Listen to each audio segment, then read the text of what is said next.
All right, hey, this is Eb. I want to share with you this special guitar I've been working on. It's really strange. It's really small. It's an old Stella, and it is a Terz, or some people might call them, two-thirds and all the kind of silly things. But technically, they're based on the classical ones. I think they call Terzes, which mean a third size, which means they're tuned up, I believe, a third, something like that, and they're meant to be an accompaniment instrument, not a solo instrument. But Martin made these, everybody made these, Harmony made these, and you'll see little Marty Robbins play them all the time. That's a tiny little style 5, whatever, body size 5 he has is one. But just for reference, you might think, oh no, I've seen these before. No, here's the normal ones that there's a million of them.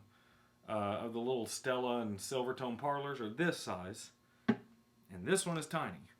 And so a friend of mine, a good friend, a local musician, recording artist, all that kind of stuff, an engineer, he brought me this sweet little thing and said, can you get it playable? I need just something fun to play on. Didn't really set any limitations there. I started working on it. It definitely needed a neck reset. It was a joke, the neck angle. So that was something that needed to happen to it. The other thing was it had a non-original bridge. Somebody glued some classical piece of junk on. Some white wood painted black was epoxied or hot glued or super glued or something on here. It's been a while since I did that. And it's just big old thing was glued down here as the wrong bridge by far. And once I got to working on it, right away it had some other problems. The body was pretty solid, but the fingerboards, if you haven't worked on these or dealt with them, you'll see a lot of cracks. They're pretty much non-salvageable. They did some kind of a staining process where they soaked this wood. They'd take a white wood and they'd soak it to make it colored and look darker, like a more exotic, more expensive wood, so to save money. But over time, if you smell it, there's this weird almost molasses smell to it, but it's the wood is non-workable. So I'm just going to show you with my thumb that this is a fingerboard that I could just break into the tiniest pieces. It's like a cracker that you would, or a cookie. It's unbelievable. So you start pulling frets out and it just starts coming out in tiny, tiny, tiny little pieces. So that was non-salvageable. I talked to him about it, and I said, man, I was going to put that back on there. I don't think you want to spend the money for me to make a brand new fretboard, cut it to a custom scale length, and all that kind of jazz. But I was at a guitar show a few months ago, and I said, look, I've got these, I bought a stack of fingerboards of all these different scale lengths. We can try to see what the shortest ones do. There's a little thought on that, and I was thinking, I could make it shorter, but if you make it shorter and almost like it was a capoed version of itself, it still moved the bridge around in funny places, closer, but the fret markers were all in the wrong place. And so basically, I reached out to him and said, hey man, what about we just kind of make it more like I got these fretboards for like $8 or something. I said, what if we just glue that on there, and I'll just move the bridge way back and put a floating bridge on it, and it'll be a standard scale. It'll be more comfy, and we'll just, he already wanted pickups in it, so it wasn't going to be played like an acoustic. So this is what I came up with. So this kind of LP style fingerboard, new custom little bone saddle, some pretty inexpensive Clouson copies. They're out there for these cheap models. It's worth having them tunable if you're going to mess with them at all. Some old chicken head knobs, a part of an old scratch plate or whatever here, and put a Gibson style, switchcraft style pickup switch there. Got some of these old D'Armond. These are knockoffs. I decided to put this here to cover up. It was all ugly and tore up from that bridge, so I said, why not put one there and kind of hide it, make it look a little intentional. Put a white ring around it, like on the sound hole. I intentionally made them crooked to change the sound and just look, weird in its own way. A little ebony bridge with a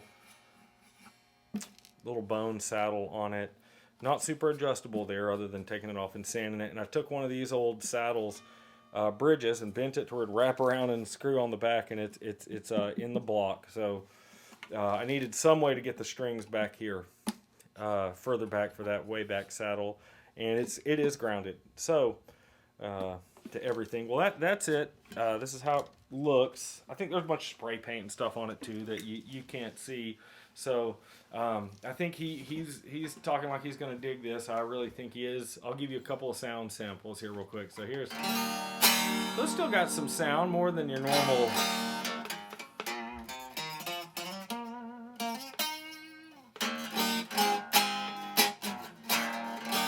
Pretty good for electric strings on a tiny acoustic with the bridge set up on the, almost on the end block down. So here, I'll go ahead and turn it up. I got an old Gibson amp here that I like to play through. This is the bridge pickup.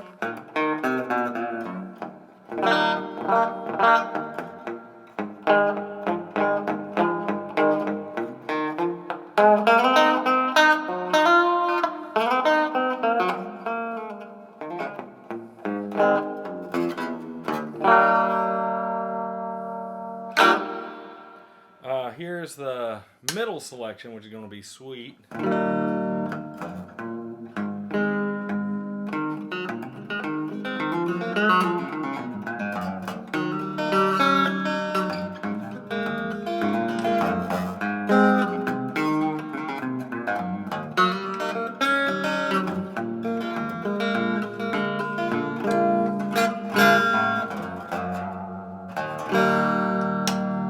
Try that neck out. The neck is big and fat.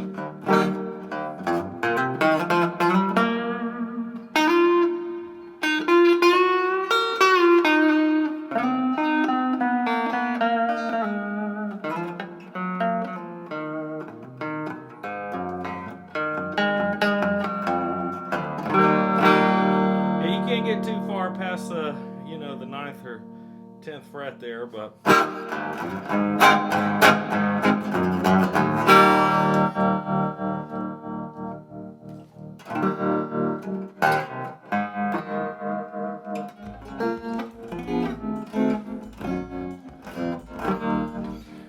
I love it. I think it's super fun. Something neat to do with some old parts, and hopefully this thing will get a lot more play-in action than it's probably got over the last 40 or 50, 60 years since it's been around. One more fun tidbit. This model, or I think it's branded differently, the silver tone one, you will see in the movie Breakfast at Tiffany's when she's sitting in the window singing out there. So